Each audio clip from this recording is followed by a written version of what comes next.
warahmatullahi wabarakatuh. Perkenalkan, nama saya Sufiatul Karimah dengan NPM 2311080117 dari Prodi BKPI. Baik, pada kesempatan kali ini saya akan menjelaskan terkait dengan pendidikan Islam berwawasan lingkungan madrasah.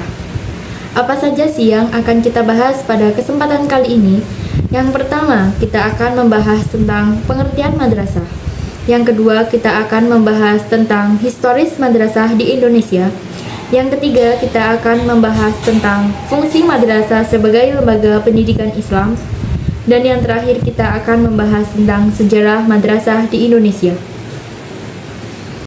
Baik, lanjut ke pembahasan yang pertama, yaitu pengertian madrasah.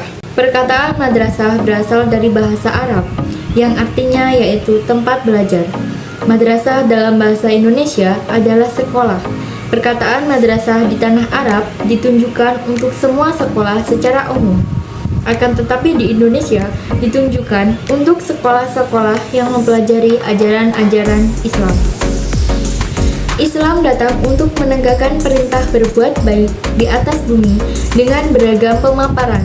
Misalnya dalam kaidah usul fikih, menjauhkan dari kehancuran lebih didahulukan daripada merealisasikan kebaikan. Al-Quran menegaskan bahwa kerusakan di darat dan di laut disebabkan karena perbuatan tangan manusia. Allah menghendaki agar mereka merasakan sebagian dari akibat perbuatan mereka, agar mereka kembali ke jalan yang benar. Sebagaimana Allah Subhanahu wa Ta'ala berfirman dalam Quran Surat Ar-Rum ayat 41 yang berbunyi, A'udzu billahi minasyaitonir rajim.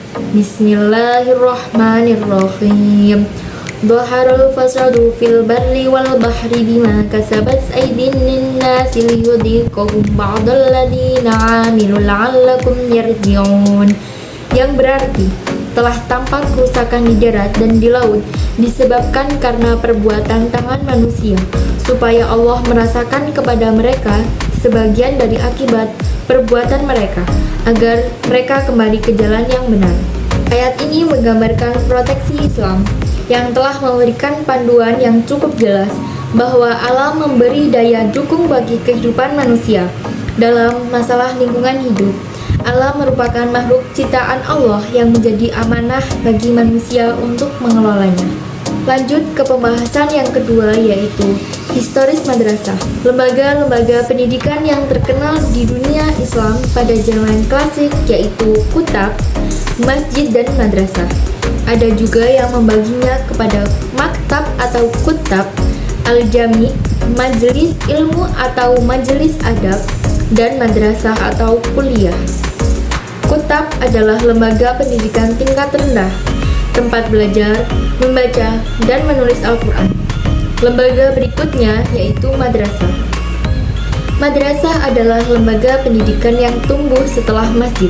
Salah satu faktor yang menyebabkan tumbuhnya madrasah yaitu karena masjid-masjid telah penuh dengan tempat belajar, dan hal ini sangat mengganggu aktivitas pelaksanaan ibadah sholat. Ada beberapa perbedaan pokok antara masjid dan madrasah di kala itu, yakni di dalam madrasah dengan adanya iwan yang dalam istilah sekarang disebut dengan ruang kuliah.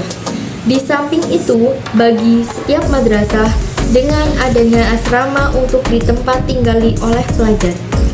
Pada madrasah, guru-gurunya diangkat secara resmi oleh pengelola madrasah. Adapun jumlah muridnya lebih terbatas bila dibandingkan dengan masjid. Di antara madrasah yang termasyhur di dunia Islam yaitu Madrasah Nizamiyah, didirikan pada tahun 457 Hijriah, Madrasah Nuruddin Zinki, Madrasah Al-Musiriyah yang didirikan pada tahun 631 Hijriah di Baghdad, dan Madrasah Nuriyah yang didirikan di Damaskus tahun 563 Hijriah. Tumbuh dan berkembangnya madrasah di Indonesia tidak dapat dipisahkan dengan tumbuh dan berkembangnya ide-ide pembaruan. Lanjut ke pembahasan yang ketiga, yakni madrasah dan pembaharuan pendidikan Islam di Indonesia. Sebelum abad ke-20, perkataan madrasah sebagai institusi pendidikan Islam kurang begitu populer di Indonesia. Sebetulnya, perkataan madrasah telah populer di dunia Islam pada abad ke-12 dengan lahirnya berbagai jenis madrasah, seperti Madrasah Nizamiyah di Baghdad. Setelah abad ke-20, muncullah ide-ide pembaruan pendidikan Islam di Indonesia yang dibawa oleh para pelajar Islam Indonesia yang pulang dari menuntut ilmu di Timur Tengah, terutama Haramain dan Mesir. Dinamisasi gerakan pemikiran telah muncul di Mesir sejak Napoleon meninggalkan Mesir di tahun 1801. Kedatangan Napoleon ke Mesir tidak hanya sekedar menaklukkan Mesir, tetapi juga ada misi ilmiahnya. Selama beliau berada di Mesir, dibentuknya lembaga ilmiah Mesir yang disebut dengan nama Institut di Egypte.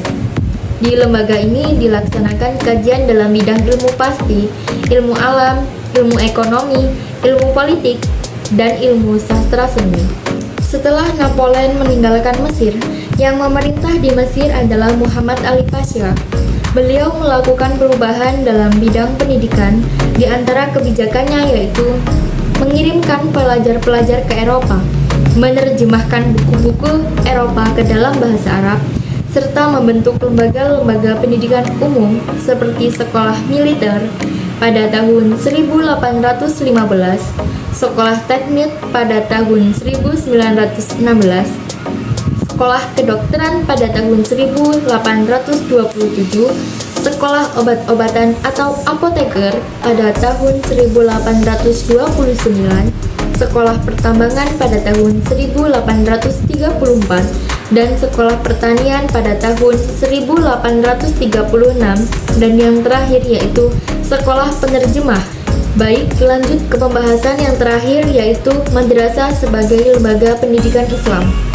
Menurut Peraturan Menteri Agama Nomor 1 Tahun 1946 dan Peraturan Menteri Agama Nomor 7 Tahun 1950, pengertian madrasah adalah: yang pertama, tempat pendidikan yang diatur sebagai sekolah dan membuat pendidikan ilmu dan pengetahuan.